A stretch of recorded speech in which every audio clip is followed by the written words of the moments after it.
നമസ്കാരം. കനത്ത മഴയ്ക്ക് ശമനമായതോടെ സ്വന്തം വീട്ടിലേക്ക് മടങ്ങിയെത്തിയ കുടുംബം കണ്ടത് വീടിന് നടുവിലൂടെ ഒഴുകുന്ന തോട്. ഒരാഴ്ച മുമ്പ് കയറി താമസിച്ച വീട്ടിലാണ് കനത്ത മഴയിൽ വെള്ളം കയറിയത്. വീടിന്റെ ഒരു ഭാഗം പൂർണ്ണമായും തകർത്താണ് വെള്ളം കുത്തിയൊലിച്ചത്. മലപ്പുറം തിരൂരിലാണ് സംഭവം നടന്നത്.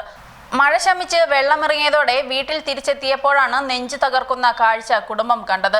വീടിന് നടുവിലൂടെ രൂപപ്പെട്ട തോട്ടിലൂടെ പ്രളയജലം കുത്തിയൊഴുകുന്നു. പോർച്ചിൽ കിടന്ന പുതിയ കാറും മറ്റു വാഹനങ്ങളും പ്രളയത്തിൽ നശിച്ചു.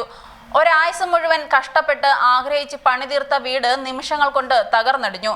പ്രളയത്തിൽ വീട് നഷ്ടപ്പെട്ടവർക്ക് സർക്കാർ ധനസഹായം പ്രഖ്യാപിച്ചിട്ടുണ്ടെങ്കിലും ഇത്തരം നഷ്ടങ്ങൾക്ക് മുൻപിൽ സർക്കാരിന്റെ ധനസഹായം ഒന്നിനും തികയില്ല.